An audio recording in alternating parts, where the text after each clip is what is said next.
de la manera en como eh, normalmente lo presentan a uno en este tipo de espacios, ¿no?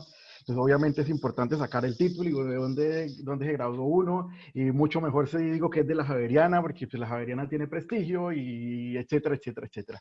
Pero quiero contarles otras cosas que a mi parecer son un poco más importantes en torno a quién soy yo. Hace 19 años bailo folclore.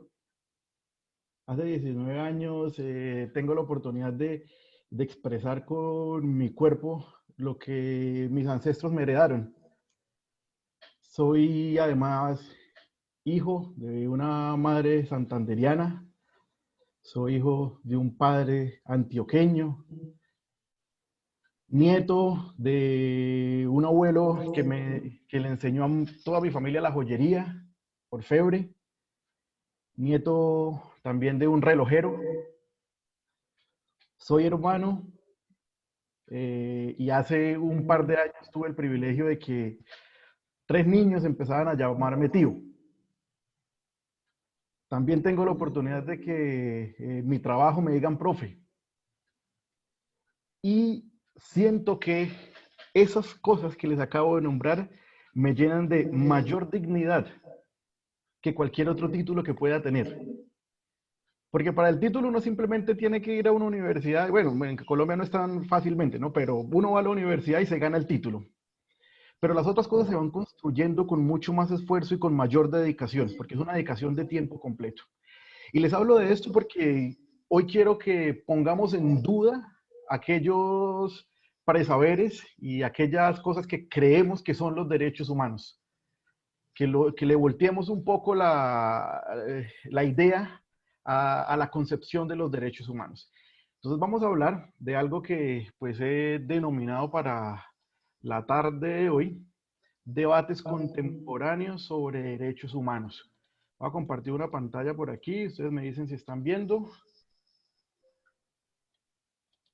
Ok, listo. Entonces vamos a hablar de debates contemporáneos sobre derechos humanos. ¿Qué se habla hoy sobre los derechos humanos y en qué está el debate de los derechos humanos? Porque creo que algo quedó claro en la charla anterior y esto se sigue construyendo. No podemos llegar nunca a un estadio en el que los derechos humanos son estáticos, aunque la tendencia diga eso y aunque el statu quo intente hacernos pensar eso. Pero los derechos humanos en esencia no son estáticos. Bien, entonces, como algunos de ustedes ya participaron en la charla anterior, quiero que nos hagamos una pregunta y es, ¿qué sabemos sobre derechos humanos? ¿Qué sabes sobre derechos humanos? Y para eso vamos a hacer el siguiente ejercicio. Yo les voy a pasar un link ahora por el chat. En ese link ustedes van a entrar a una página de Mentimeter, Menti, ya les digo cómo funciona, ponen un código y me van a poner qué saben sobre los derechos humanos. Cualquier cosa, lo que sea, no es necesario que me ponga aquí pues la superdefinición académica, no, lo que usted piensa sobre los derechos humanos. Si se acuerda de la charla pasada, chévere. Si no se acuerda, pues no importa, lo que sepa. Pero antes necesito que me ponga dos cosas. Una, el nombre que más le gusta y el título que mayor dignidad le genera a usted. Puede ser que el título que mayor dignidad le genera sea su título profesional, abogado, antropólogo, sociólogo, ingeniero. O puede ser que el título que mayor dignidad le genere a usted sea mamá, primo, vendedor, el título que sea. Entonces, esas dos cositas y después la respuesta. Entonces, vamos a ver si quedó comprendido. Entonces, dedito arriba con las reacciones allá abajo, se quedó listo. Ahí en la parte de abajo encuentran unas reacciones. Eso. Bueno, el resto, espero que estén buscando. Ah, no, bueno, bien, ya veo más. Listo, entonces les voy a pasar la página por el chat. ¿Listo? Es esta. .menti.com. La van a copiar y yo la voy a proyectar desde aquí para que ustedes vean esa página. Es esta. ¿Están viendo la página? ¿Sí? Listo, entonces cuando entren, aquí en la parte de arriba van a encontrar un código 8813-1880. Ese es el código que deben poner cuando ustedes ingresen. Lo pueden hacer desde el celular, desde ahí mismo, desde el computador. Y vamos a dar 5 minutos para esto. ¿Sí? 5 minutos para que usted se piense la respuesta, para que usted también, sobre todo, se piense ese título que para usted es el motivo de su dignidad, lo que más le llena de dignidad. Y vamos poniendo las respuestas. ¿Puedes poner el código en el chat, por favor? Claro que sí.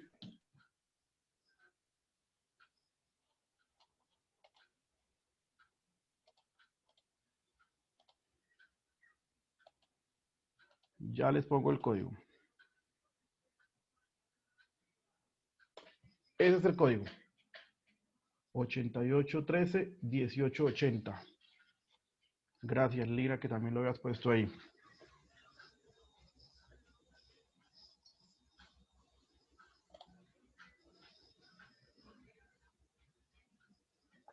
Ya saben entonces, el nombre que más les gusta, ¿sí? En este caso mi nombre es el segundo, el que más me gusta, entonces Eliezer.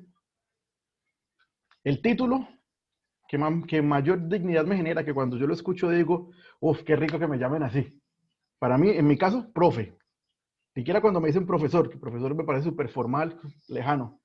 Cuando me dicen profe, lo siento más cercanos a mis estudiantes. Profe, y después la respuesta.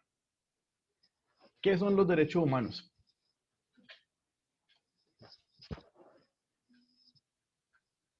Bien, ahí van apareciendo las respuestas. Por favor, no Todo en la olviden misma poner. casilla, ¿cierto? Es que solo me aparece una casilla. Sí, en la misma casilla los podemos poner. Pueden arriba. Yo les voy a poner mi ejemplo, listo, para que aparezca ahí. Voy a hacerlo en mi celular. A ver.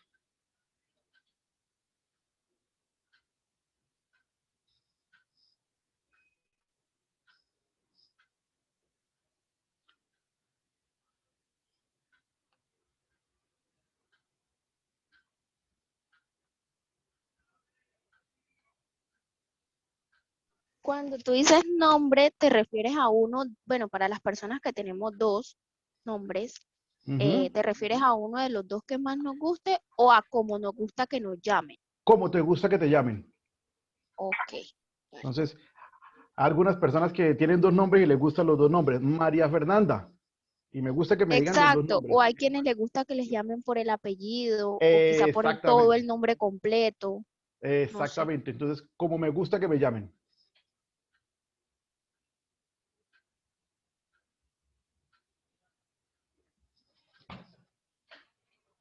Ahí puse mi ejemplo. Entonces, Eliezer, profe, los derechos humanos son puntos suspensivos ahí para que usted ponga la respuesta que usted quiere. Entonces, 3 minuticos más para eso.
Bueno, 2 minutos y terminamos aquí este ejercicio para continuar. Entonces, para que sepan, vamos los 2 últimos minutos.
Bueno, vamos a leer entonces algunas de las respuestas. Si de pronto usted todavía no ha terminado, todavía tiene tiempo mientras vamos leyendo las respuestas y de pronto ahora al final podemos compartirlas todas también, ¿listo? Porque esto nos va a quedar montado aquí en la plataforma. Entonces, dice así, ¿qué son los derechos humanos? Son derechos inherentes a las personas universales, ¿bien? Alguien que se identifica como actor social, chévere, dice que son garantías legales y universales que protegen a los individuos y grupos sociales, garantías legales y universales. Bien, vamos, segunda vez que hablamos de universalidad, chévere. Los derechos humanos son aquellas facultades que tenemos por el hecho de ser humanos, son inherentes, inalienables, intransferibles, y los cuales son responsabilidad del Estado garantizarlos. Bien, aquí tenemos otras características y un elemento importante. La garantía le corresponde al Estado, chévere. Otra dice, son derechos inherentes a las personas sin importar su condición social, religión, raza. Bien, aquí empezamos a hablar un poco entonces de los grupos poblacionales que identificamos cuando hablamos de derechos humanos. Lina, hija, todo universal.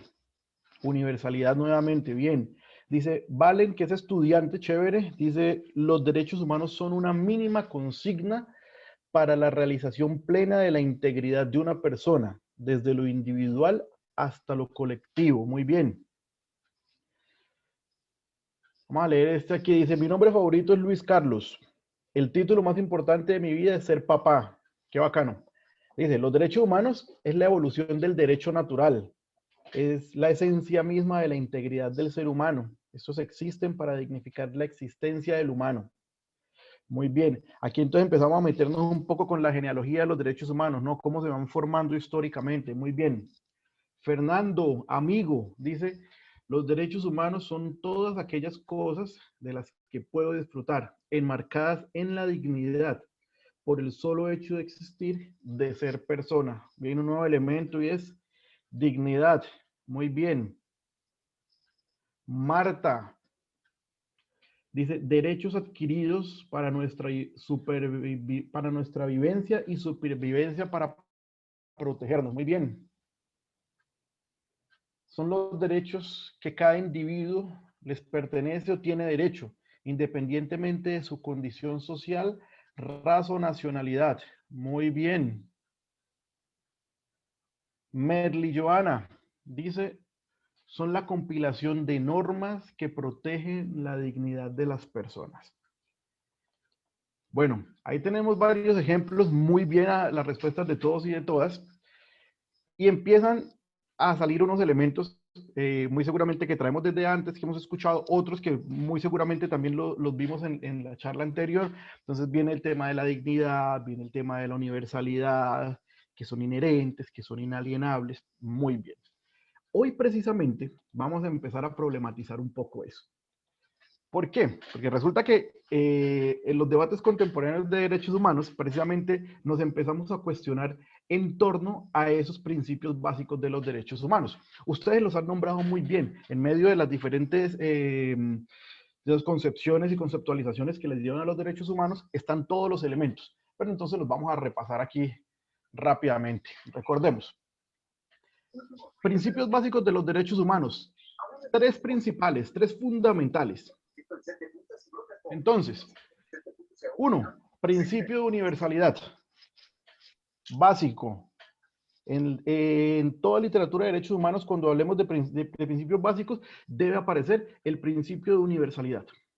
De hecho, es el más común en las respuestas, obviamente porque es el más conocido. Dos, principios de interdependencia e indivisibilidad. Importante y básico también. Tres, principio de progresividad. Vamos a estudiarlos uno a uno. Entonces, me gustaría que alguien me ayude a leer esta diapositiva del principio de interdependencia e indivisibilidad, que es el que vimos como segundo, donde hablamos de todos los derechos humanos. ¿Quién me ayuda a leer esta diapositiva? De la pena.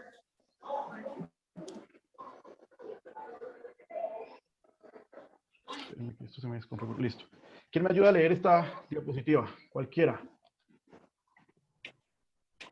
Los derechos humanos son interdependientes, es decir, están vinculados entre ellos y son indivisibles.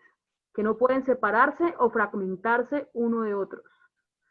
Todos los derechos humanos, civiles, políticos, económicos, sociales y culturales deben comprenderse como un conjunto. Muchísimas gracias. Cuando hablamos del principio de interdependencia e indivisibilidad, decimos que los derechos humanos, todos, son un conjunto. No son elementos individuales, no pueden ser individuales. Claro, cuando hablamos, por ejemplo, del derecho a la vida, es la vida de qué manera, la vida con dignidad, la vida con libertad. Pero hablar, por ejemplo, de libertad, si no se tiene el derecho a la vida, si no se asegura el derecho a la vida, es imposible. Si no aseguramos, ¿cómo asegurar la dignidad, por ejemplo, cuando no se tiene libertad? Digamos, hablando de derechos básicos. Pero aquí me dicen, no solamente esos derechos básicos que podríamos enmarcarlos de lo que son los derechos civiles y políticos, ustedes lo vieron, los de primera generación, sino cómo hablar entonces de esos derechos económicos, sociales y culturales como un todo. No podemos separarlos. Se supone que en el principio me dice eso. Yo no puedo separar los derechos. No pueden dividirse. Los encuentro como un todo. Esto me llevaría entonces a hacer una pregunta y es, ok, si debo verlos como un todo, quiere decir que si, por ejemplo, los derechos económicos, sociales y culturales no están asegurados, no podemos hablar entonces de derechos humanos. Porque se supone que son indivisibles. Se supone que son un todo, no se cumplen por partes. Ahora, listo, esto lo podemos discutir, pero vamos a dejarlo por ahora ahí como principio de interdependencia e indivisibilidad. Usted ahora se va a cuestionar si esto en la práctica es real o no. Si realmente son indivisibles y si realmente son interdependientes. En el principio, en el papel, dice eso. Y como ustedes y yo sabemos, el papel lo aguanta todo. Vamos a cuestionarnos sobre esto.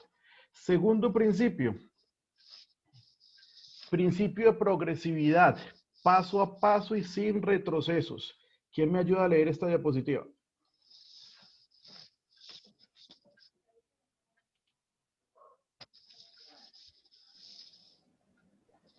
Principio de progresividad paso a paso sin retrocesos.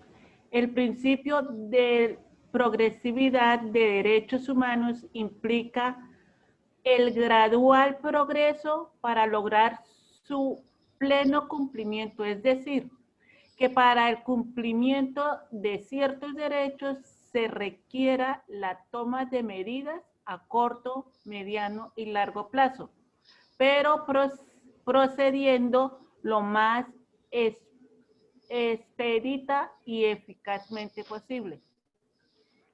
Muchísimas gracias, Marta. Creo que fue lo que leyó, ¿cierto, Marta? Gracias. Sí, señor. ¿Qué me dice entonces el principio de progresividad? Me dice, hey, se necesita ir en un progreso. O sea, necesitamos entender también que las sociedades y los estados no pueden comprometerse de entrada a decir, voy a asegurar todos los derechos. Eso es entendible, claro.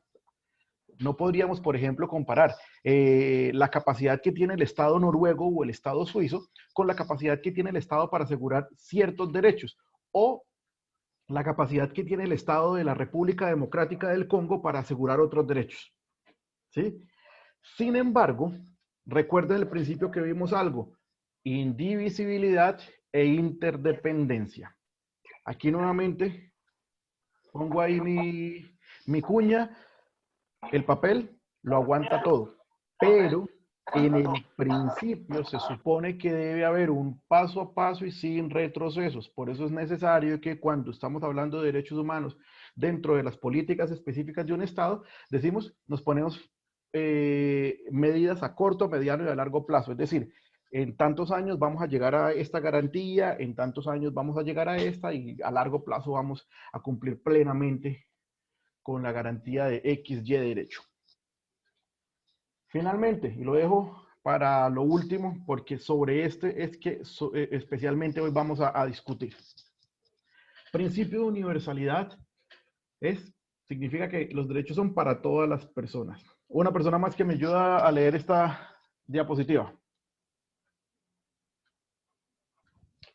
Principio de universalidad para todas las personas. Los derechos humanos corresponden a todas las personas por igual, sin discriminación alguna.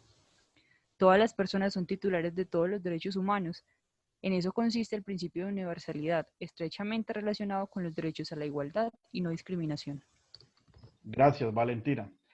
En resumen, cuando hablamos de principios básicos de los derechos humanos, decimos entonces, universalidad para todas las personas por igual, sin discriminación alguna.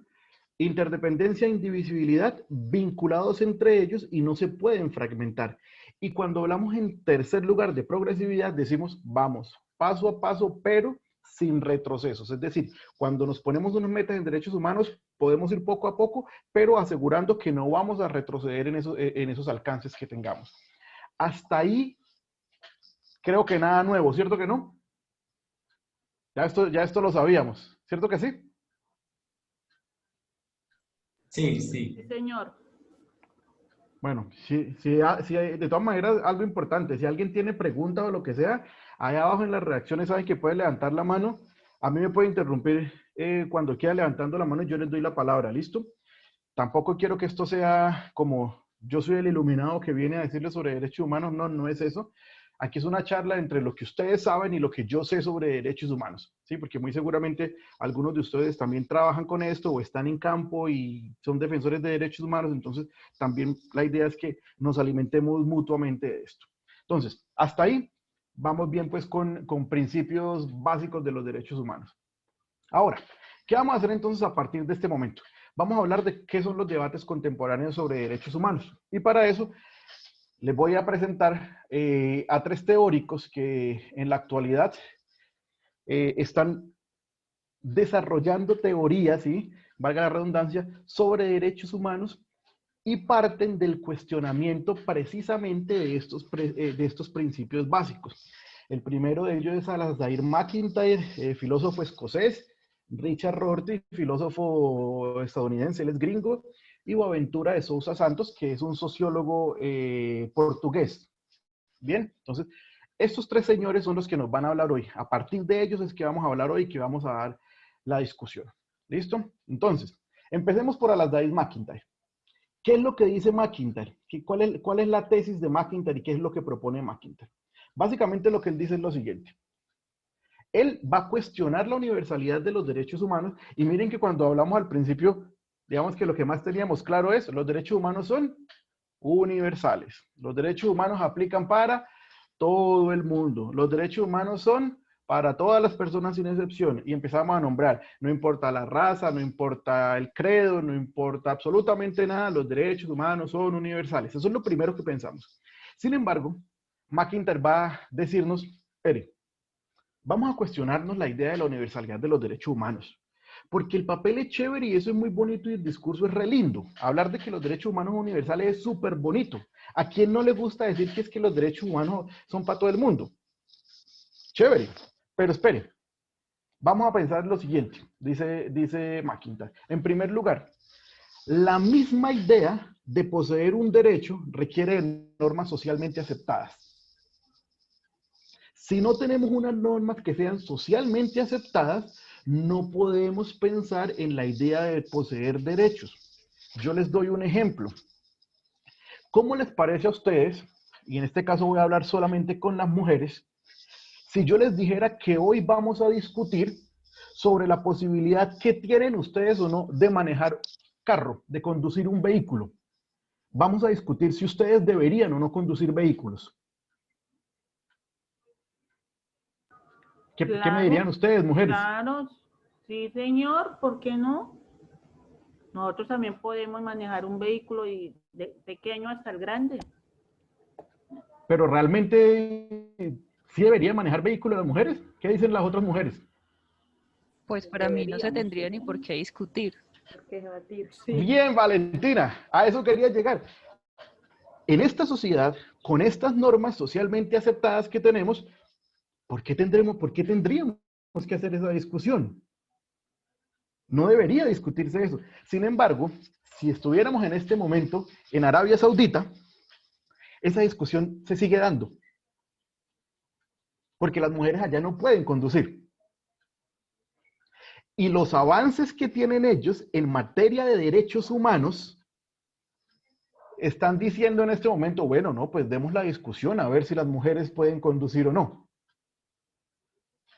Es decir, la lógica de la universalidad empieza a caerse aquí. Claro, estoy dando un ejemplo distinto con la idea de manejar un carro, ¿no? Pero que para nosotros, y como nos dice Valentina, es como que, hey, pero ¿por qué deberíamos discutir eso? Eso no es un tema de discusión.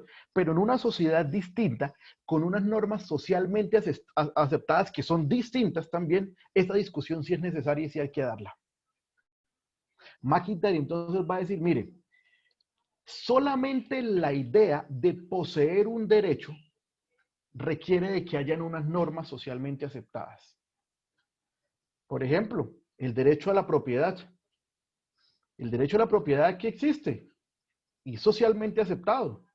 Entonces no es necesario ponernos a discutir sobre el tema, pero podemos ir a sociedades donde el derecho a la propiedad está limitado y por lo tanto esa discusión sí es necesario darla. McIntyre entonces va a decir como que, hey, entonces espera un momentico, eso va a depender entonces muy bien. ¿Quién escribió por ahí? Creo Marta. Sí, Marta, muy bien. Van a venir entonces unas cuestiones culturales que van a hacer que esta idea de que los derechos humanos son universales no esté tan clara. ¿Por qué? Porque es que si hablamos de derechos, primero por lo menos, y eso creo que usted lo vio en la capacitación pasada, necesitamos tener claro que es un derecho. Y necesitamos entender qué concebimos en esta sociedad como derecho. Y eso que nosotros como sociedad colombiana, podríamos decir sociedad latinoamericana y de hecho sociedad, no sé, si todo el hemisferio podríamos decir que pensamos más o menos parecido frente a la concepción del derecho. Bueno, y a mí me se lo buscó porque nadie la mandó. Le voy a pedir tratar de mantener los micrófonos apagados y cuando necesiten levantar hablar, levantamos la mano.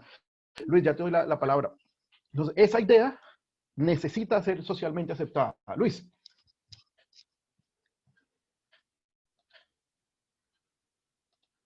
Aló. ¿Aló? ¿Me escuchan? Sí, señor. Bueno, saludo especial para todos de Santa Marta. Realmente no comparto la decisión filosófica del autor, que sigo pensando que los derechos son universales por la propia esencia del ser humano. Lo está positivizando, se le nota que es un just positivista y deja la verdadera esencia del derecho natural como base esencial de los derechos humanos. Listo, Luis, muchas gracias. De hecho, McIntyre realmente no es positivista porque lo que él precisamente va a cuestionar es la idea positivista de los derechos humanos, que me dice universalidad como principio básico. Hey, y la idea, como la concepción como tal de derechos. De hecho, él me dice algo interesante también en ese libro que estamos analizando que se llama Tras la Virtud, que esto está sacado de ese texto. Dice, vea, una forma, por ejemplo, de demostrar que los derechos humanos no pueden ser universales es un argumento lingüístico. Y él dice, ninguna lengua antigua traduce de forma correcta la expresión derechos.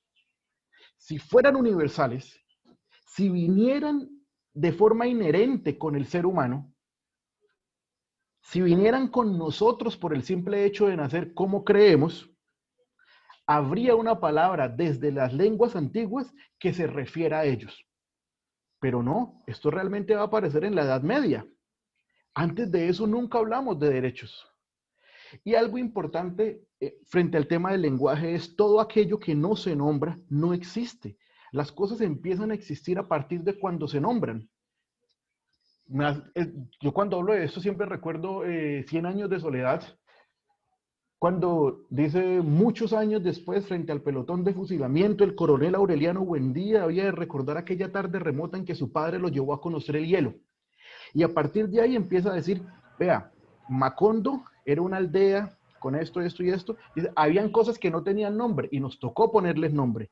Antes de eso, esas cosas no existían en la mente, no existían en el vocabulario, no existían en el lenguaje y por lo tanto no podían llamarse. Lo mismo dice McIntyre con esta idea de la no existencia de una palabra que tradujera correctamente la expresión derechos. Claro, esto es una tesis que la idea es que hagamos lo que está haciendo Luis y es, vamos a confrontar las tesis. ¿Sí? Ahora, ¿cuál es la conclusión a la que va a llegar McIntyre de todo esto? De la idea también de si existen o no esos derechos humanos. Él va a decir, ya te doy la palabra a Merly, él va a decir, vea, espérame que estoy cuadrando eso para que se vea, dice, los discursos morales y políticos usan la racionalidad fingida que esconde el individualismo y el utilitarismo, características propias de la política de las sociedades modernas. La conclusión a la que él va a llegar es esta. Mire, cuando hablamos de derechos humanos, nosotros no estamos hablando de que haya una conciencia profunda sobre la importancia de la humanidad y de la dignidad humana. Estamos hablando desde el individualismo y desde el utilitarismo. ¿Para qué nos sirven los derechos humanos? ¿Sí? Esa es digamos, la conclusión a la que va a llegar McIntyre. Ahora, vamos a irnos ahora al siguiente autor, a Rorty, para complementar un poco esto. ¿Alguien había levantado la mano, Luz Mary? Antes de pasar a Rorty. Mary. Merly, buenas Merly, tardes. perdón. Bueno, basándonos en esa afirmación, Uh-huh. el ser humano mismo no existiría entonces desde antes de que se ideara siquiera los principios del lenguaje.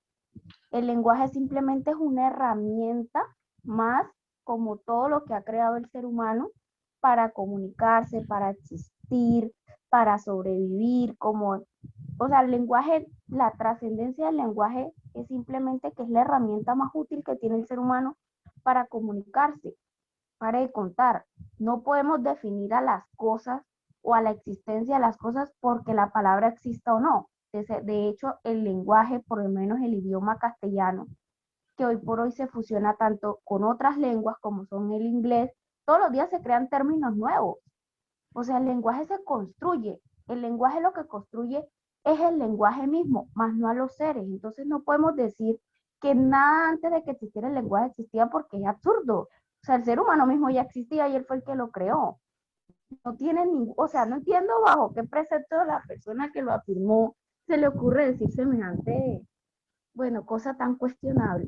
Pero sí, más allá de eso no tiene ninguna trascendencia. En cuanto a los derechos, claro está, obviamente. Los derechos son algo recientemente nuevo porque el ser humano es un ser bastante malévolo. Entonces, digamos que por eso mismo es que no existían los derechos y se tuvieron que crear para poder surgir como sociedad, para evolucionar. Gracias, Merly. Y mira lo que tú utilizas. Gracias, Merly. Mira lo que tú utilizas. Se tuvieron que crear. Eso significa entonces que fueron creados por alguien o por algo. Por lo tanto, eso es precisamente a lo que va McIntyre a decir como que no son inherentes. Debieron aceptarse dentro de una sociedad y debieron nacer en un punto específico. La universalidad me habla de que no tiene un principio ni un fin. Y cuando decimos aquí que se crean por algo, esa idea de la universalidad entonces desaparece.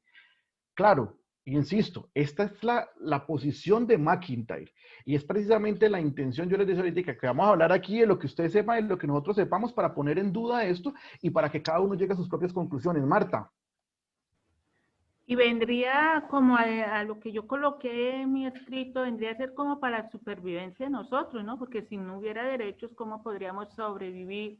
¿Cómo sería la supervivencia de nosotros, no? Si no existiera, pues, los derechos. Creo yo, no sé si estoy mal. No, bien. Dina.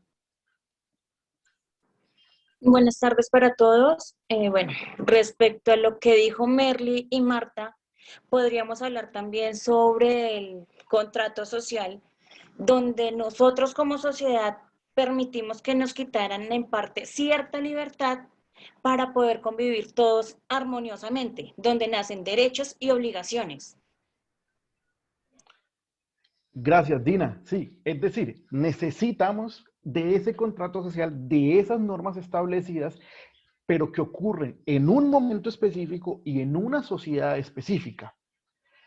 De hecho, no necesitaríamos ni siquiera viajar en el tiempo, sino simplemente hacer un viaje a una Europa en Holanda o a una África en Sudán del Sur para entender que son sociedades distintas que comprenden la misma idea del derecho de forma distinta y que por lo tanto esa lógica de universalidad es la que empieza a ponerse en duda, insisto, desde la visión de McIntyre. Ahora, Rorty, que es el siguiente, va a llevar la discusión a un punto que desde lo personal entiendo más interesante. Y él dice, yo no voy a poner la discusión y el foco de la discusión en torno a la idea de la universalidad del derecho y de la concepción de la idea del derecho. Él dice, yo voy a poner el foco de la discusión en torno a lo que es la humanidad y cómo manejamos esta idea de lo humano y lo no humano para la aplicación del derecho.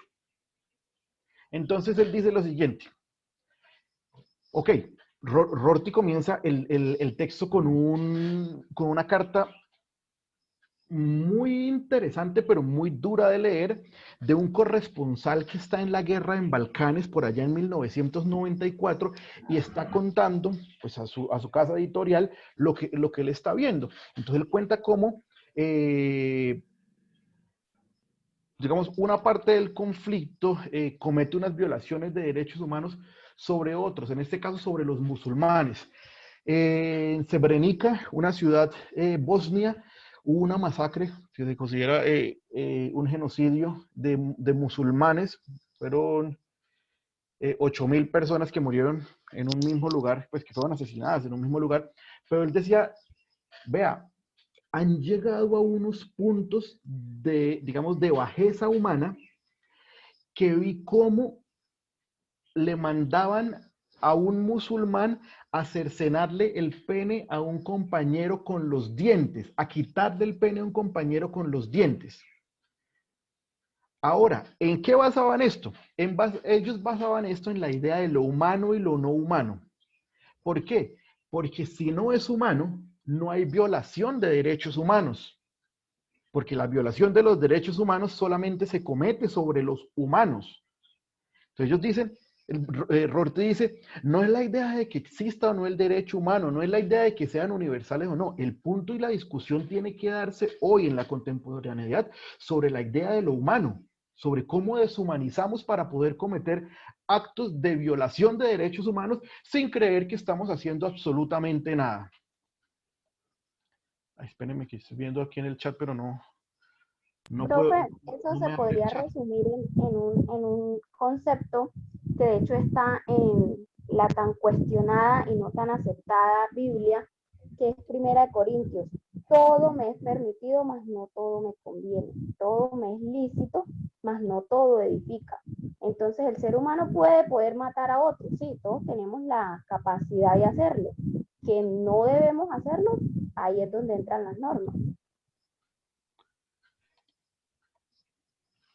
Sí, dame un segundo. No están viendo pantalla, ¿cierto? Es que se me desconfiguró aquí algo y no... No, señor.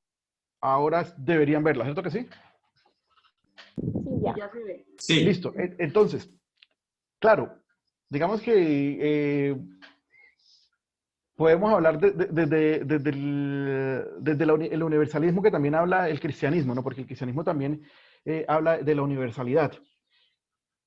Y se necesitan unas normas, completamente de acuerdo, pues precisamente para que no ocurra eso que tú dices de todo, lo puedo hacer todo, pero no todo me conviene, creo que dijiste algo así.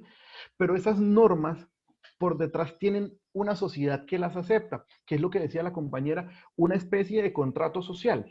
Ahora, en Rorty, la discusión va, digamos, a evolucionar en torno a la humanización y a la deshumanización.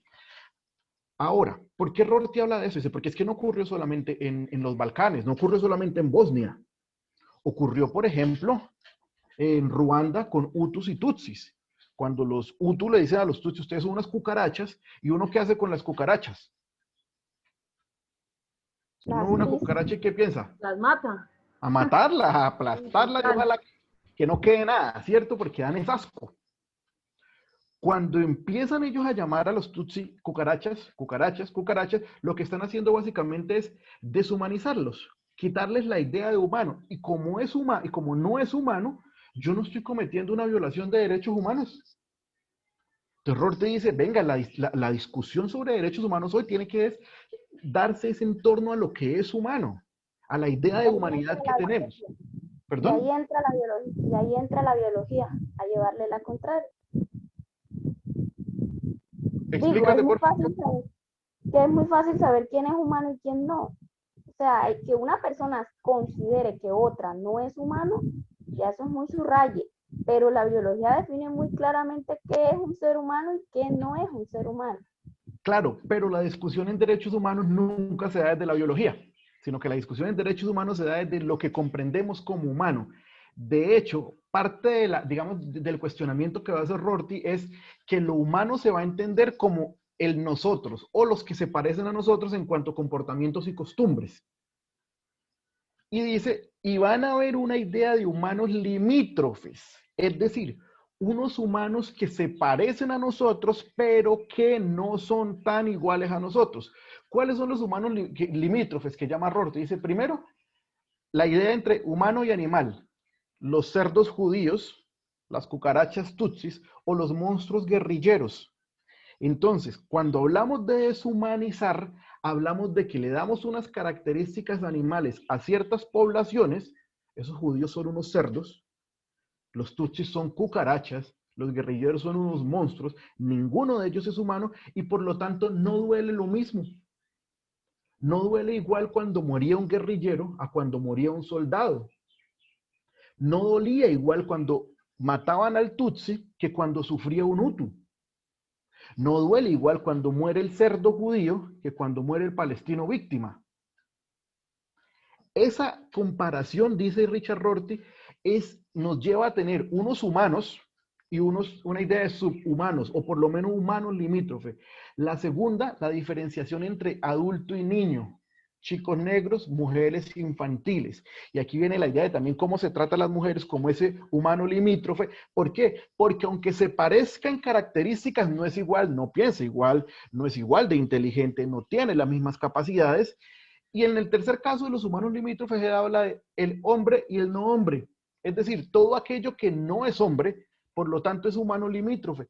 Formas de no ser hombre, nacer sin pene, es decir, ser mujer, perder el pene, como el ejemplo que nos daba en Srebrenica, en Bosnia, o ser penetrado por un pene. Por ejemplo, toda persona homosexual, bisexual, transexual, etcétera, se considera como que parecido, pero es que no. O sea, sí tienen derechos, pero es que siempre que ponemos ese pero, es que sí tienen derechos, pero estamos hablando de humanos limítrofes. Dice Rorty, yo les traje aquí unos ejemplos para que vayamos un poco aterrizando esto. Ahora, traje ejemplos de otras latitudes, en este caso España, para no politizar la vuelta hoy. ¿Listo? Entonces vamos a escuchar a este señor que se llama Santiago Abascal, representante de Vox, un partido político que en las últimas elecciones por allá en España alcanzó varios escaños. Entonces vamos a escuchar el discurso que él tiene acerca de la migración. ¿Listo? Vale, cuidado. En cuanto a migración, ¿cuál va a ser su política? Bueno, nosotros pensamos que la inmigración es un hecho natural, inderogable, y siempre va a haber personas que van a querer vivir en países en los que viven mejor. Pero la inmigración hay que controlarla. No toda África cabe en Europa y en España, entonces la inmigración hay que regularla en función de dos criterios. De las necesidades de la economía nacional, y hoy hay muchísimos españoles en paro, por lo tanto no necesitamos esa inmigración de gente para que venga a trabajar, y también en función de la capacidad de adaptación de los inmigrantes. No es lo mismo una persona procedente de Colombia, que tiene nuestra lengua, nuestra cultura, una misma forma de ver el mundo, que una persona procedente de los países islámicos, de los países del Magreb o de los países de África.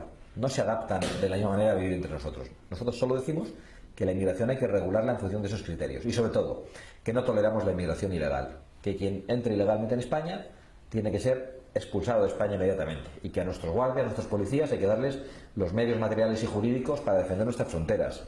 Y que no vamos a dar ningún tipo de ayuda social a la inmigración ilegal. Y sobre todo en un momento en el que los españoles también necesitan ayudas sociales. Y en cuanto a sanidad universal o con matices. No, nosotros pensamos que la sanidad tiene que ser para quienes están pagando la sanidad, para los españoles. No puede ser que la sanidad sea universal. Me da igual para los ingleses que vengan de turismo sanitario o para quienes saltan la valla y pretenden ser atendidos los primeros en urgencias saltándose cualquier cola. Nosotros no creemos que a ningún ser humano se le pueda dejar muriendo a las puertas de un hospital. Pero eso es una cosa, y otra, pretender dar sanidad universal a toda la inmigración ilegal, y nosotros eso no lo podemos tolerar, porque la sanidad es muy cara, la pagan los españoles, y si se pretende dar sanidad a todos va a ser en detrimento de los que la están pagando.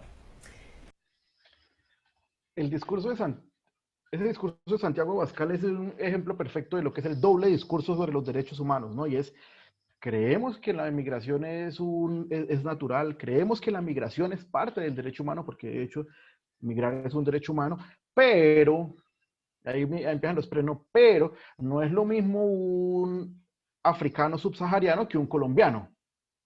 No es lo mismo. En términos de derechos humanos se supone que todos somos iguales. Disculpe que le interrumpa, pero pues no lo digo yo, lo dice la historia. Ni los españoles, ni los ingleses, ni los franceses tienen la autoridad moral de decirle al resto del mundo que uno no puede llegar a otro lugar a aprovecharse de algo. Absolutamente. Nunca la van a tener. Y sin embargo, muy bien lo que dicen, y sin embargo, ¿quiénes son los que nos han enseñado a nosotros sobre lo que son los derechos humanos? Francia y la Revolución Francesa. Exactamente. Y ahí es donde va Rorty McIntyre a decir, pero un momentico, es que aquí el problema es que los derechos humanos son derechos eurocéntricos, fueron pensados por Europa y para Europa y pretendieron ser universales. No alcanzamos a ver este segundo video, pero se los dejo por ahí en la presentación si de pronto la quieren tener, donde cuenta un poco la historia de parte de los migrantes, ¿no? Porque quiero pasar a este tercer teórico, ya para terminar, que es Boaventura de Sousa Santos, que precisamente responde a eso que tú dices, Merly, y es, mire, hay unos problemas grandes con los derechos humanos, y es, los derechos humanos tal y como los comprendemos hoy, son derechos pensados para el norte global. Son derechos que nacen en un momento específico, en unas condiciones específicas, y que no son capaces de responder a las realidades que vivimos hoy, y especialmente en el sur global, y especialmente en las sociedades que somos tan diferentes a la sociedad europea. No son capaces de responder. Entonces, Boaventura de Sousa Santos va a partir de 3 cuestionamientos importantes. Dice, primero, ¿por qué hay tanto sufrimiento humano injusto que no se considera violación de derechos humanos? Miren, el video anterior que no alcanzamos a ver cuenta un poco la frontera en Melilla. Yo no sé si ustedes saben que España tiene 2 territorios en África, ¿no? En el norte de África, que son Ceuta y Melilla. Y en Ceuta y Melilla hay unas vallas. Son unas vallas terribles, porque son mallas como de 4 metros y tienen alambres de púa y en la mitad hay perros y al otro lado tienen hojas de cuchilla. O sea, es una vaina, mejor dicho, como sacada de los Juegos del Hambre o sacada de La Purga, yo no sé sacada de dónde, pero o sea, la persona que se inventó eso, mejor dicho, tuvo que ser el guionista de Saw. Y se las ponen para que no pasen las personas que vienen de África.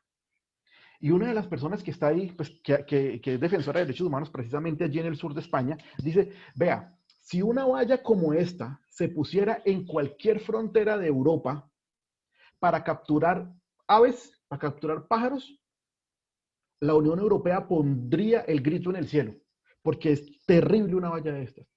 Pero como es para capturar negros subsaharianos, no pasa nada. ¿Por qué? Porque aunque la universalidad de los derechos humanos dice que somos uno solo, en la práctica sí existen ciudadanos de primera, segunda y tercera categoría. En la práctica sí existen ese tipo de ciudadanos. Boaventura, pues, la segunda pregunta que se va a hacer es, ¿qué otros lenguajes de dignidad humana existen? ¿Será que el lenguaje de la dignidad humana que nos enseñaron es el único o existen en otras latitudes otros lenguajes de dignidad humana? Y en tercer lugar, si esos lenguajes son compatibles con la concepción de los derechos humanos que tenemos en la actualidad. Ahora, la respuesta básicamente a estas preguntas es esa. La concepción hegemónica y nortecéntrica de los derechos humanos no responde a las injusticias y opresiones causadas por el capitalismo, el colonialismo y el patriarcado. Es decir, colonialismo, capitalismo y patriarcado genera unas condiciones de desigualdad, genera unas condiciones de injusticia que no son consideradas violación de derechos humanos.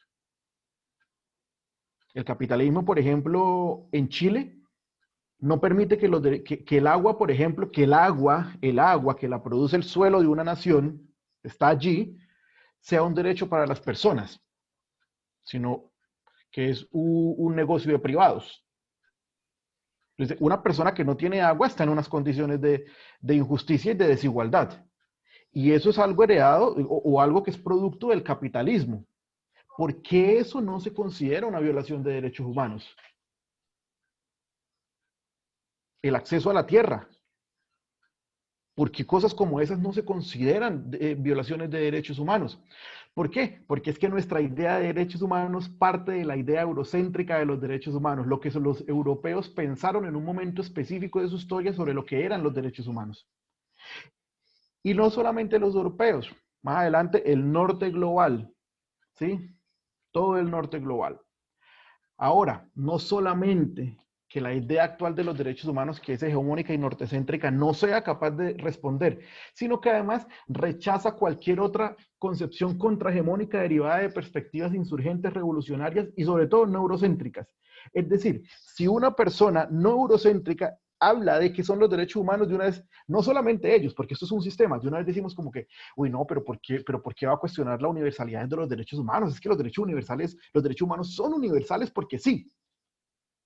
¿Por qué? Porque es que la misma idea, la misma intención de que los derechos humanos son nortecéntricos es, no me los cuestione, porque es que yo soy Europa. No me los cuestiono porque es que yo soy el norte global. Yo soy el que produce el conocimiento. Yo soy el que les enseñé a ustedes a ser civilizados. Así que si yo les enseñé a ustedes a ser civilizados, no me venga a enseñar a usted qué son los derechos humanos. ¿Bien? Ahora, vamos a continuar aquí Civilización con violencia. Qué buena técnica. Total. Y sin embargo, seguimos pensando que fueron los que nos está enseñaron. igual como esos papás que sacan pecho de los hijos. Yo hice un hijo recto, pero fue con mano dura. Ok, llénalo de traumas y eres un excelente papá. Esa es otra discusión que podríamos tener supremamente interesante en torno a las prácticas de crianza y derechos humanos. Muy chévere. Ahora, otra de las cosas que va a decir Boaventura de Sousa Santos es, mire, la misma concepción de los derechos humanos, la concepción histórica, cae en un error grave. En un error grave. Usted busca en cualquier portal de internet historia de los derechos humanos y obviamente esto hay que enseñarla. Yo como profesor la enseño, obviamente también la enseño y la pongo en duda porque parte de lo que nosotros tenemos que ver como profesores es poner a dudar. Nunca es decirle las cosas son así, es decirle este man dice esto, este otro man dice esto, pero usted dude y usted tiene que dudar de todo lo que yo le estoy diciendo hoy. Yo les digo a mis estudiantes, mire. Son teorías, no leyes. Obviamente. Ajá, entonces yo le digo a mis estudiantes, mire, póngale cuidado. Busque, y vamos a decir, cilindro de Ciro, carta magna, bla, bla, lo de siempre. Ahí está, usted lo puede, pero póngalo en duda. ¿Cuál es la duda que nos siembra Boaventura de Sousa Santos? Él va a decir, mire, los derechos humanos tal y como están pensados son liberales, occidentales e individualistas. Por eso predominan los derechos de primera generación, los civiles y políticos. Uno cuando habla de hecho de primera generación, segunda generación y tercera generación, allí ya hay una categorización. Los primeros son los más importantes, la primera generación son los básicos y los otros, bueno, para los otros se alcanza. Es decir, son derechos pensados dentro de un sistema liberal, dentro de una concepción liberal, occidentales e individualistas. 2. Son el producto de la historia singular y de la cultura occidental, que se pretende universal. No, si evaluamos qué son los derechos humanos hoy, son el producto de la historia de Europa. Nos ponemos a ver y obedecen a una historia particular de la Europa. No, no cuentan la historia de los pueblos, por ejemplo, colonizados en Latinoamérica o de los pueblos colonizados en el sudeste asiático. No cuentan esa historia, los derechos humanos no cuentan esa historia. De hecho, Boaventura habla de una cosa que él denomina el sesgo introductorio. Dice, porque se construye el pasado a partir de la hegemonía actual eurocéntrica de los derechos humanos. Si usted pone a mirar cómo se construyó la historia de los derechos humanos, fue partiendo de que son estos eurocéntricos, individuales, liberales, y yo miro hacia atrás para ver, mire, contribuyó esto, contribuyó lo otro. Es decir, se construyen desde la actual hegemonía hacia atrás. O sea, ahí hay un sesgo introductorio. Dos ejemplos para esto. Uno, ponemos siempre la independencia de los Estados Unidos y la Revolución Francesa como predecesores de la Declaración Universal de Derechos Humanos. Claro, 1776, 1789, 1948, 1950, por ahí. 48, 10 de diciembre del 48, de UDH. Él dice, mire, con independencia de los Estados Unidos y con Revolución Francesa, pero sin Holocausto, no habría Declaración Universal de Derechos Humanos. Lo que llevó a que se hiciera una Declaración de Derechos Humanos fue lo que pasó en la Segunda Guerra Mundial. Entonces, esa lógica de que se fueron construyendo a partir de esas revoluciones liberales, la independencia de los Estados Unidos y la Revolución Francesa, no cuadra. Ahí le falta el elemento holocausto. Y ahí conecta un poco con lo que decía Rorty, a decir como que, mire, acá nosotros hablamos de sentimentalismo. Nos volvimos sentimentales y por eso somos capaces de hablar de derechos humanos. Pero que comprendamos profundamente qué son los derechos humanos, más fácil hablar de sentimientos y ahí sí hablamos de derechos humanos. Y así ha sido en la historia. Y otro ejemplo es la santidad global del cuerpo blanco. Yaulo de Vele, que es un teórico sudafricano, digamos, que escribe sobre cómo continúa un régimen de discriminación en Sudáfrica, aunque se haya acabado el apartheid. Él dice, vea, el cuerpo blanco es un cuerpo santo, intocable. El cuerpo negro no lo es. Y un ejemplo de esto ocurre actualmente en Colombia. Hace 2 días encontramos a un muchacho, o encontramos la cabeza de un muchacho, digo, encontramos como sociedad, ¿no? Como sociedad nos dimos cuenta de que habían decapitado a un muchacho. Hoy la discusión está en los periódicos, en si era de primera línea o si no era de primera línea, y si la tía dijo que le gustaba la protesta o no le gustaba la protesta. Yo veo eso y digo, ¿es en serio que la discusión es esa? O sea, ¿es en serio que nosotros estamos discutiendo si el man está de acuerdo o no con el paro? Parce, le quitaron la cabeza a una persona. O sea, le quitaron la cabeza a un ser humano. ¿Qué hubiese ocurrido si el cuerpo de esa cabeza fuera un pelado francés? Un estudiante de la Universidad de París. El mundo entero tendría en su Facebook una banderita de Francia diciendo Je suis France.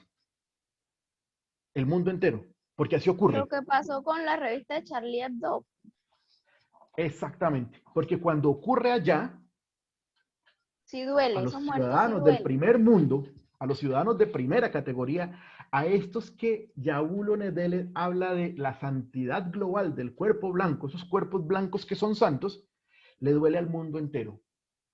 Y estaría RCN y Caracol todo el día diciendo de dónde salió el muchacho, cuál era la familia del muchacho, cuántos sueños tenía, cómo se llamaba la novia, le hacen, mejor dicho, el súper reportaje. Pero aquí no, porque no vale lo mismo. ¿Será que en Francia alguien está peleando o alguien está poniendo la bandera de Colombia a ver si se sabe el nombre de alguno de los que ha muerto aquí? Esto es precisamente lo que denuncia Yaulo Algún Nedele. colombiano migrante seguramente, Listo. pero no un europeo. Veo un número, pero no alcanzo a ver el nombre de la persona que levantó la mano para que... Por Karina Rodríguez. Ok, Karina, dale. Muy buenas tardes, doctor. Saludos desde Barranquilla. Muy contenta de estar con ustedes acá nuevamente, poder participar en este escenario. Referente a lo que nos está haciendo ver a nivel de reflexión, es cierto, pero ahí influye mucho el factor cultural que estamos manejando nosotros en nuestro país. Y en esa cultura es donde hacemos necesarios estos espacios, porque tener no solamente el conocimiento como lo hacen a través de la personería en este caso ustedes que están trabajando desde su territorio a nivel histórico, sino en esa concepción de participación de cada una de las diferentes comunidades. Yo me motivé mucho cuando vi el primer encuentro y ahora pues estoy acá juiciosamente escuchando, y es mirar ese impacto cultural de esas noticias que en un momento dado nosotros manejamos y cómo lo percibimos. Lastimosamente se nos ha caracterizado a nivel mundial como el colombiano alegre, como el colombiano inclusive a nivel de narcotráfico, cuando salen estas noticias, pero a nivel de sensibilidad humana, nosotros mismos tenemos que trabajar ese sentido de pertenencia por esos conflictos sociales que suceden en nuestro país. Entonces, con el tema del paro, sucede inclusive la diferencia a nivel de políticas públicas, pero entran a jugar muchos chips, como los digo yo, muchos chips. Está el chip del vandalismo que se aprovecha de eso, está el chip de la persona que sí quiere luchar por los derechos de los demás, está ese chip de esa corrupción que trata de callar al pueblo, pero es ahí donde hay que levantar esa voz y mostrar ese impacto cultural que cada uno de nosotros podemos dejar desde nuestros territorios. Y es que al gobierno o a muchas entidades a veces no les conviene, por decirlo así, no hablo a nivel general, de que se toquen estos temas. Yo valoro mucho cuando desde la institucionalidad se trabajan temas con enfoque en los derechos humanos, porque es una forma de decirle al pueblo y a la gente, miren, es que estos son sus derechos y aquí estamos trabajando por socializarlos, y eso mejora esa cultura inclusive internacional.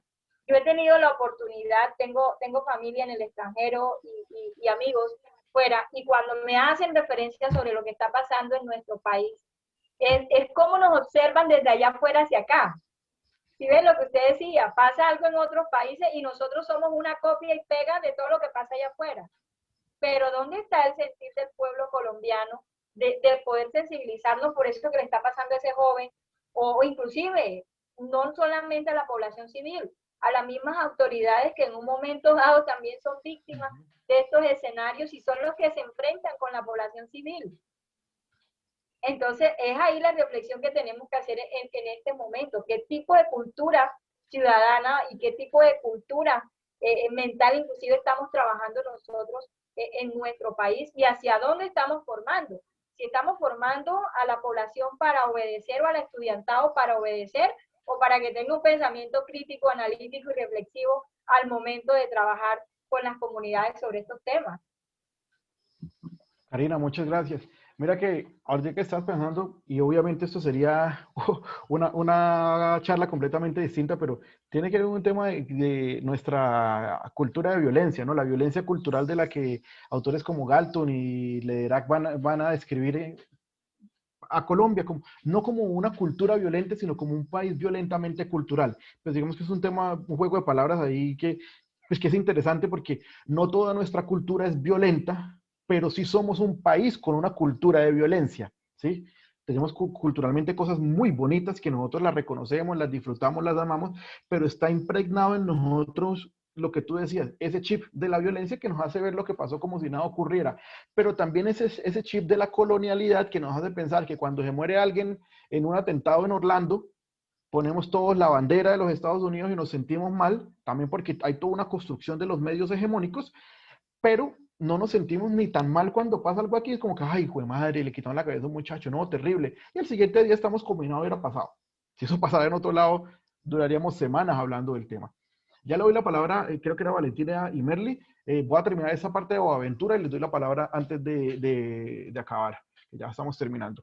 Ahora, ¿qué es lo que va a decir entonces Boaventura? Mire, dice, cuando nosotros vamos a repensarnos los derechos humanos, porque es que allá es donde tenemos que llegar, ya McIntyre nos dijo, cuestionémoslos, ya Rorty nos dijo, problematicemos la idea, pero Boaventura me está diciendo, mire, sí, esos manes tienen razón, y tenemos que pensar que los derechos fueron pensados por Europa, para Europa, y como los europeos nos colonizaron, entonces piensan que lo de ellos es superior, digamos, estamos en esa jerarquía. Entonces, cuando lo repensemos, lo primero que tenemos que digamos, cuestionarnos es la relación que existe entre el lenguaje hegemónico de los derechos humanos, por ejemplo, cuando hablamos de que son universales, y la permanencia de jerarquías entre humanos. Existen todavía unas jerarquías entre humanos que son innegables. La jerarquía que existe, por ejemplo, por los medios de subsistencia, la jerarquía que existe por el género, la jerarquía que existe por el territorio que habitamos, por la etnia a la que pertenecemos. Esas jerarquías existen en la práctica. Y no, tenemos que ver entonces cómo llegamos a pensarnos unos derechos humanos que dentro de su lenguaje no hegemónico o contrahegemónico elimine estas jerarquías. Por eso que acabamos de hablar de esos ciudadanos de primer mundo que pareciera más importantes y que ya Ulo nos viene diciendo, hey, es que el cuerpo blanco es santo y no se puede tocar a diferencia de los demás cuerpos. Como conclusión y en parte como propuesta, lo que dice Boaventura de Sousa Santos es que necesitamos una ecología intercultural. Es decir, la posibilidad de articular visiones y concepciones diversas de lo que es la dignidad humana. No podemos seguir pensando la dignidad humana desde la lógica eurocéntrica, porque entonces estamos dejando de lado aquellas personas que habitan lo que Fanon llama el espacio del no ser. El espacio del no ser son esos espacios que habitamos, y me incluyo, habitamos todas aquellas personas que no correspondemos a la idea de humano que se tiene como pensamiento hegemónico. Es decir, aquellas personas que no somos eurocéntricas o no somos heterosexuales o no pertenecemos a una etnia específica o no profesamos una religión específica. Es decir, esas personas que la historia ha mantenido en lugares subalternos y que también tenemos una forma de comprender la dignidad, pero por no ser el discurso hegemónico, no somos incluidos dentro de la idea de los derechos humanos. Esa es la propuesta entonces que nos va a dar finalmente Boaventura de Sousa Santos a decir, mire, necesitamos llegar a un punto en el que los derechos humanos no sean impuestos por los europeos, como son actualmente, aunque podamos aceptarlo o no, pero vienen de esa idea colonial, y realmente comprendan lo que dicen, por ejemplo, las zapatistas o las tribus o los mapuches en Chile, o las mismas etnias en Colombia, o el campesinado en Colombia. Cuando tengamos unos derechos humanos que recojan todas esas visiones, todas esas concepciones de lo que es la dignidad humana, allí podremos hablar de un lenguaje no hegemónico de los derechos humanos. Mientras tanto, históricamente, hemos hablado solamente de una forma de comprender la dignidad humana, que es la forma europea impuesta para el resto de las personas. Habían dos personas que querían hablar. Ya voy a cerrar, entonces me gustaría pues, que no se queden ahí con las palabras por aquí atravesadas. Creo que era Valentina, ¿iba a hablar? Sí, no, pues básicamente retomar lo que ahora estábamos diciendo, seguir con esa idea y es hablando sobre lo que decías y es la normalización también de la violencia y eso pasaba incluso antes del paro. Y ahorita pues con esa coyuntura que estamos viviendo y esta crisis que para muchos incluso ya pasó o ya no creen que estamos en crisis, pero todavía sigue habiendo eso, solamente que no tenemos los medios o nos están censurando, por decirlo de alguna manera, pues se normaliza mucho más. Entonces las personas están en esa cuestión de si era de primera línea, si era manifestante o no, para justificar o no esa muerte. Era eso, profe, muchas gracias. No, Valentina, vos, gracias. Creo que Merly era la otra compañera que quería hablar. Sí, profe, era Dale. yo cuando tú decías que ¿por qué en Colombia pasa eso? Pasa porque casi todos los seres humanos que existimos en este momento en el país o que hacemos parte del censo de la población nacimos en la violencia. O sea, ya nosotros nacimos en un país en el que todos los días se secuestra, se mata, se extorsiona, se apuñala por un robo, por cualquier escenario. Aquí hay desastre, ¿sí me entienden? Entonces, por esa concepción normalizamos las cosas. O sea, no es que no nos duela, es que simplemente no nos espanta, no nos causa ningún tipo de pronto bueno, de pronto algunos sí, me incluyo, a mí sí me parece muy feo eso, pero de pronto en Europa, pues, o sea, yo el otro día comparaba eso hace algunos años, cuando pues no tenía de pronto la misma madurez que tengo en este momento, yo decía, pero es que tú buscas tragedias en Noruega, mataron a 2 personas en un robo. Y tú dices, wow, para ellos eso es una tragedia. O sea, para nosotros es nuestro diario vivir. ¿Me entiendes? Entonces, esa es la razón por la que aquí en Colombia se permite tanto eso. Por eso en Europa, cuando pasa algo así, pues salen todas las autoridades porque es que para ellos no es algo normal. Digamos que ellos han logrado lo que nosotros en mucho tiempo no hemos podido, que es vivir y tener una cultura de educación referente a eso, referente al comportamiento, a la conducta, para con nuestros propios compatriotas. ¿Por qué? Porque por lo menos en España hay mucho racismo. O sea, ellos podrán tener la sociedad que quieran, pero para ellos, pero llega otra persona de fuera, e incluso los mismos españoles que son digamos, de ascendencia africana, bueno, que son negritos, ¿sí? Que son diferentes a los españoles, digamos, nativos, desde su color de piel, de sus características fenotípicas, sufren de discriminación, siendo españoles y teniendo la nacionalidad.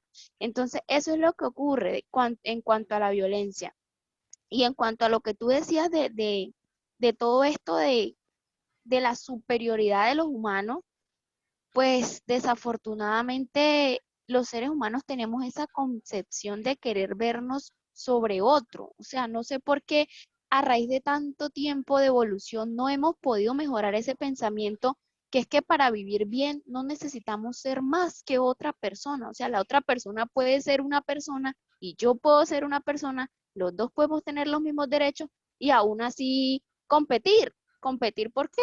Porque gane el mejor, porque tenga mejores condiciones de vida el que demuestre que puede tenerlas. O sea, no tenemos por qué a todo el tiempo pisotear y pasar por encima de la dignidad de las otras personas. No es necesario. Y no sé por qué la mayoría no lo ha comprendido aún, o simplemente el capitalismo no ha permitido que así se dé. Yo creo que allí los estudios de coloniales tienen algunas respuestas frente a eso que tú hablas, y es cómo seguimos reproduciendo las mismas lógicas de la colonia y la estratificación, obviamente de unas formas distintas, pero siguen allí. Karina. Claro que sí, doctor. Mire, aquí hay que tener en cuenta ese factor colonial del que usted nos habla. Nuestros territorios, de qué manera fuimos explotados, ¿verdad? No fue de una manera obviamente pacífica.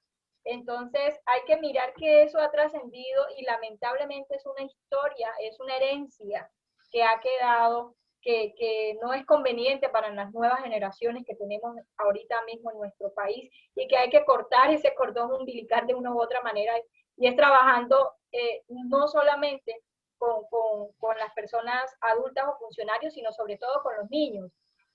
Desde Barranquilla, yo les compartía la vez anterior a los compañeros, yo hago parte del programa Entornos Escolares Seguros de la Alcaldía Distrital de acá de Barranquilla, con la Oficina de Seguridad. Implementamos, porque estábamos en ese proceso de la pandemia, de innovar, de qué temas podíamos trabajar desde la virtualidad, y uno de ellos fue los derechos humanos. Pulsé mucho, soy especialista en el tema, y pulsé mucho para lograr meter este tema con la administración. Y hoy en día hemos tenido esa aceptación por parte de las escuelas. De hecho, a raíz del problema del paro, la Policía Nacional trabaja con los patrulleritos, los PCJ. Ya tenemos sensibilizaciones captadas para poder trabajar con ellos, porque son los futuros policías del país, esos grupos pequeños. Entonces, ¿cuál es la idea? En romper ese cordón umbilical de violencia, empezar a trabajar con estas generaciones desde tempranas edades.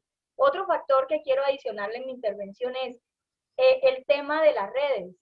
¿De qué manera hemos perdido la falta de tolerancia y de empatía a través de la implementación de las TIC en estos temas sociales como son el paro? Yo fui víctima por hacer algún tipo de comentario en pro de los derechos humanos por parte de un miembro inclusive de la fuerza pública, y tuve que argumentar el respaldo que nos da la propia Corte Constitucional de poder nosotros expresarnos de manera libre, respetuosa, inclusive a través de la implementación de las TIC o de todas estas plataformas virtuales, que es otro derecho que se empieza a vulnerar, pero que si lo podemos mirar a nivel internacional está siendo reconocido, en cómo nosotros podemos interactuar a través de estos escenarios.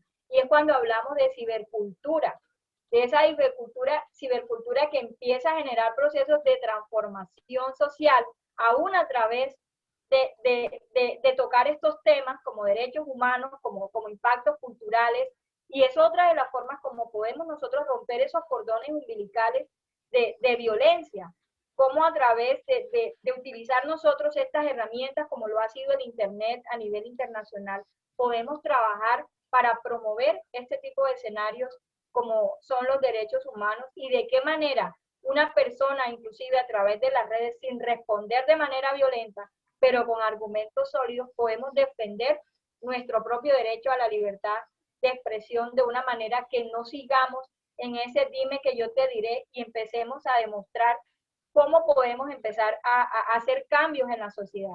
Esto implica un proceso también, el tema de derechos humanos, yo lo enfoco cuando hago mis capacitaciones, un trabajo emocional que hay que trabajar con un aspecto no solamente legal desde el derecho, sino también psicológico. Porque, a ver, les coloco un ejemplo, un policía hoy juzgamos, pero mira, es que ese policía maltrató al ciudadano o el civil maltrató al policía. Pero ¿dónde está ese componente de formación desde tempranas edades que debe ser una garantía por parte de cada uno de nuestros estados y de nuestras familias en trabajar ese respeto hacia los demás desde un enfoque legal, obvio, a nivel de normas, porque nos lo exige ya la sociedad, porque tenemos que regularnos. La idea no sería tener normas que nos obligan a obedecer, pero de qué manera emocionalmente yo puedo promover unos sanos o una sana práctica de estos derechos humanos en todas mis comunidades. Gracias, Karina. Mira que eso que dices es muy interesante, el tema de lo emocional, porque parte de la conclusión a la que llega por Rorty, que fue el segundo teórico que estábamos estudiando, es esa. Dice, mire, finalmente estamos de frente a no frente a una comprensión profunda de lo que es la humanidad o lo que es el derecho humano. Estamos más bien frente a una mayor conciencia emocional de los errores que hemos cometido, y eso es lo que hay. Ahí sí dice que como el reggaetonero, esto es lo que hay. Si esto es lo que hay, aprovechémoslo. Podemos seguir, o sea, años para hablar de si existen o no los derechos humanos y son universales, tenemos. Pero por ahora tenemos que echar mano de las herramientas que tenemos. Y eso que entonces es muy, muy interesante. Termino tomando un poco lo que decía, creo que era Merly y tú, Karina. Definitivamente nosotros como sociedad necesitamos una educación para la paz, una educación que transforme la cultura de la violencia en una cultura de paz. Y eso requiere de tiempo, de recursos, pero especialmente requiere de voluntad política, de que existan las condiciones desde lo político para que esto ocurra. Quiero terminar leyendo un poema de Eduardo Galeano, que seguramente ustedes ya lo conocen, pero que de cierta manera va hacia el reconocimiento de esas otras formas de entender la dignidad humana, de entender cómo concebimos de manera distinta la dignidad humana. Dice algo así: los nadies sueñan las pulgas con comprarse un perro, y sueñan los nadies con salir de pobres. Que algún mágico día llueva de pronto la buena suerte, que llueva a cántaros la buena suerte. Pero la buena suerte no llueve ayer, ni hoy, ni mañana, ni nunca. Ni en lloviznitas cae del cielo la buena suerte. Por mucho que los nadies la llamen, y aunque les pique la mano izquierda, o se levanten con el pie derecho, o empiecen el año cambiando de escoba. Los nadies, los hijos de nadie, los dueños de nada, que no son, aunque sean, que no hablan idiomas sino dialectos, que no profesan religiones sino supersticiones, que no hacen arte sino artesanía, que no practican cultura sino folclore, que no son seres humanos sino recursos humanos, que no tienen cara sino brazos, que no tienen nombre sino número, que no figuran en la historia universal sino en la crónica roja de la prensa local. Los nadies, que cuestan menos que la bala que los mata. Es la concepción de los nadies la que nos va a permitir realmente tener una verdadera interpretación de lo que son los derechos humanos. No es la concepción europea y eurocéntrica. Espero que después de esta horita larga tengan más preguntas que certezas, porque esa es la intención siempre como mis estudiantes. Les digo, espero que después de 16 semanas ustedes se vayan con más preguntas que con respuestas, porque ese es mi trabajo como docente y como profesor. Entonces, a todos ustedes muchísimas gracias, a Alina y a Freddy, muchísimas gracias por la invitación y espero que no que haya llenado expectativas, pero sí que por lo menos se vayan ustedes preguntándose muchas cosas en torno a lo que sabían de derechos humanos. Muchísimas gracias. Muy amable, gracias, don Eliezer. Gracias a Eliezer, a todas las personas que han participado. En el chat igualmente hay varios comentarios, hay importantes apreciaciones allí, entre esas que los derechos humanos deberían ser cátedras de la escuela, o varias opiniones. De verdad que este espacio es un espacio maravilloso, pues desde lo teórico poder socializar y poder dar diferentes puntos de vista adaptados a nuestra realidad. Gracias a Eliezer de verdad por esta hora que nos ha regalado.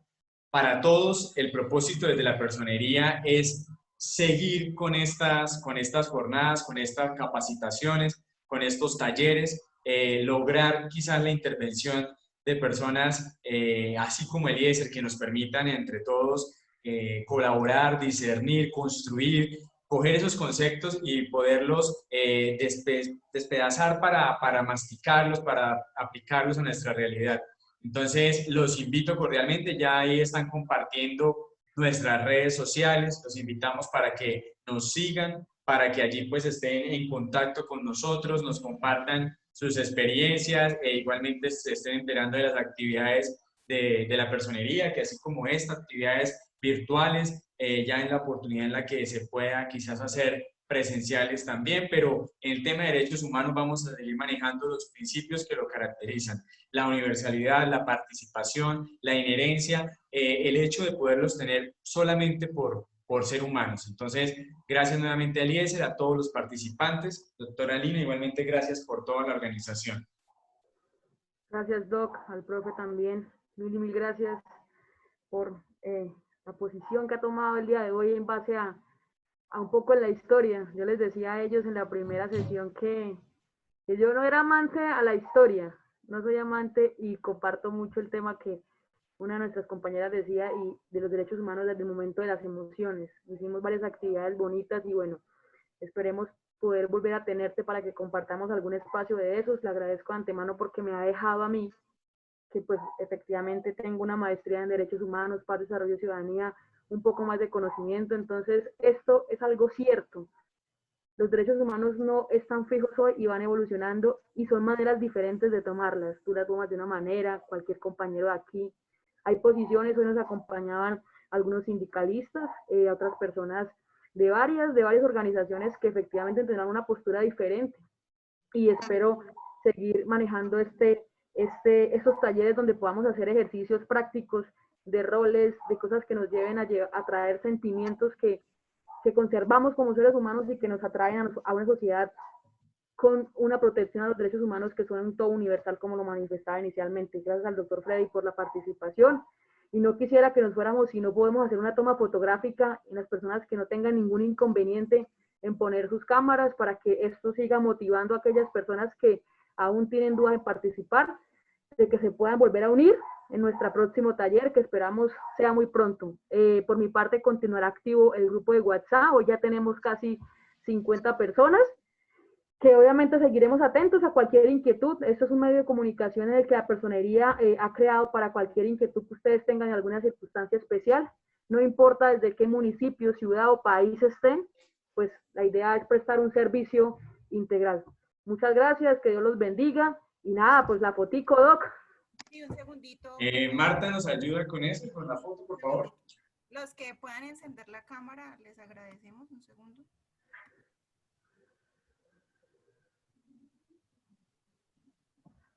Eso es súper, muy chévere.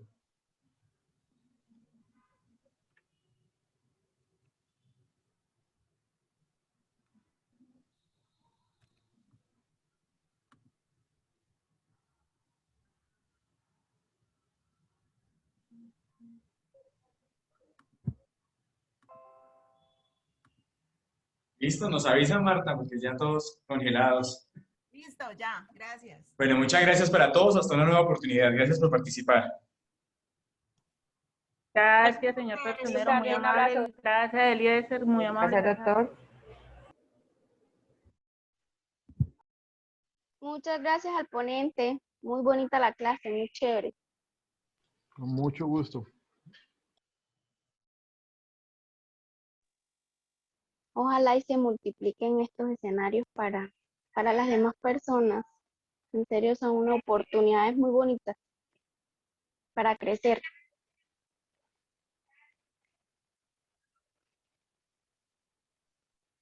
Y que así sea. Muchas gracias. Sí, ¿no? En este mundo de tanto TikTok y tanta perdera de tiempo, digo, bueno, yo pertenezco a la generación X, no sé cómo se llame la generación siguiente a la mía, pero yo pienso que, digo, cuando ya tenemos todas las herramientas, cuando ya podemos tener todas las capacidades, entonces volvemos atrás. No entiendo por qué. Pero bueno, así funciona el mundo.